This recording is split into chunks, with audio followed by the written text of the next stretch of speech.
एक बार की बात है, कुछ साइंटिस्ट ने मिलकर के एक बहुत ही इंटरेस्टिंग एक्सपेरिमेंट किया। उन्होंने क्या किया कि एक बहुत बड़ा सा पिंजरा लिया, उसके अंदर 5 बंदरों को रख दिया और वहां पर एक सीढ़ी लगा दी। उस सीढ़ी के टॉप पर कुछ केले रख दी। फिर उन साइंटिस्ट ने क्या किया कि जैसे ही कोई भी बंदर उस सीढ़ी पर चढ़ता केलों तक पहुंचने के लिए, तो ऊपर से ठंडे पानी की बारिश करने लग जाते। तो जैसे ही वो ठंडा पानी गिरता उस बंदर के ऊपर जो कि सीढ़ी पर चढ़ रहा था, वो फटाफट से नीचे आता तो पानी बंद हो जाता। फिर दोबारा से कोई और बंदर उस सीढ़ी पर चढ़ता उन केलों तक पहुंचने के लिए, दोबारा से यही होता। दोबारा से ऊपर से ठंडे पानी की बारिश होती, वो बंदर जैसे ही नीचे आता दोबारा से बारिश बंद हो जाती। तो बंदरों ने इसका मतलब यह निकाला कि जैसे ही कोई भी सीढ़ी पर चढ़ता है तो ऊपर से ठंडा पानी गिरता है। फिर उसके बाद में जैसे ही कोई भी बंदर उस सीढ़ी पर चढ़ने की कोशिश भी करता तो बाकी के बंदर सब इकट्ठे होकर के उसको पकड़ते, उसको मारते, उसको पीटते और उसको नीचे गिरा देते। फिर दोबारा कोई कोशिश करता, दोबारा उसके साथ भी ऐसा ही होता। फिर उन साइंटिस्ट ने क्या किया कि उन 5 बंदरों में से एक बंदर को उस पिंजरे में से निकाला और उसकी जगह एक नए बंदर को उस पिंजरे के अंदर डाल दिया।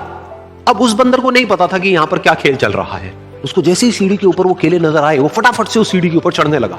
अब की बार साइंटिस्ट ने कोई बारिश नहीं करी, लेकिन फिर भी जो बाकी के बंदर थे उन्होंने इसको पकड़ा, सीढ़ी से नीचे उतारा और मारने पीटने लग गए।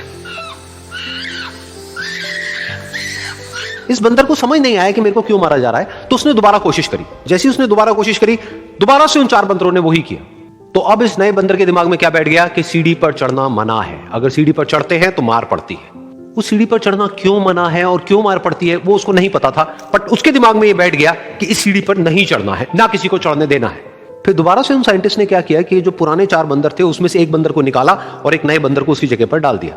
अब इस नए बंदर ने भी वही किया जो इससे पहले वाले ने किया था, यानी कि वो भागता हुआ गया, उस सीढ़ी के ऊपर चढ़ने की कोशिश करी, उन केलों तक पहुंचने की कोशिश करी। बाकी 4 इकट्ठे हो गए और उन्होंने उसको मारा पीटा, सीढ़ी से नीचे गिरा दिया। उसको कुछ समझ नहीं आया, उसने दोबारा कोशिश करी, दोबारा उसके साथ यही हुआ। और अब इस बंदर के दिमाग में भी यही बैठ गया कि सीढ़ी पर चढ़ना मना है और सीढ़ी पर चढ़ने से मार पड़ती है। फिर साइंटिस्ट ने एक एक करके जो पुराने 3 बंदर बचे हुए थे उसमें से भी एक एक करके उन बंदरों को निकाला और उनकी जगह पर 3 नए बंदर आ गए। अब ये 5 बंदर नए थे और किसी को भी ये नहीं पता था कि उस सीढ़ी पर चढ़ना मना क्यों है, लेकिन उन सबके दिमाग में बैठा हुआ था कि सीढ़ी पर चढ़ने से मार पड़ती है। तो कोई भी कोशिश नहीं कर रहा था, जबकि अब कोई ठंडे पानी की बारिश भी नहीं हो रही थी। वो चाहते तो आराम से उस सीढ़ी पर चढ़ते, केले तोड़ते और आपस में बांट करके खा लेते। बिल्कुल ऐसा ही हम लोगों के साथ भी होता है, यानी कि इंसानों के साथ भी होता है। हजारों साल पहले कोई प्रथा बनी होती है, कोई रीति रिवाज होता है जिसके पीछे कोई ना कोई वजह होती है, लेकिन वो वजह खत्म होने के बाद भी वो प्रथा चलती रहती है, वो रीति रिवाज चलते ही रहते हैं। किसी में इतनी हिम्मत नहीं होती है ये पूछने की कि हम क्या कर रहे हैं, क्यों कर रहे हैं। बस सबको ये पता होता है कि ऐसा ही होता है। तो वो एक्सपेरिमेंट जिसके बारे में अभी मैंने आप लोगों को बताया, यानी कि वो बंदरों का एक्सपेरिमेंट, उसमें तो बेचारे बंदर हैं, जानवर हैं, उनको नहीं पता है कि क्वेश्चन कैसे पूछते हैं। लेकिन अगर हम इंसान होने के बावजूद भी क्वेश्चन ना करें तो हमारे में और जानवरों में क्या फर्क है, सोचिए।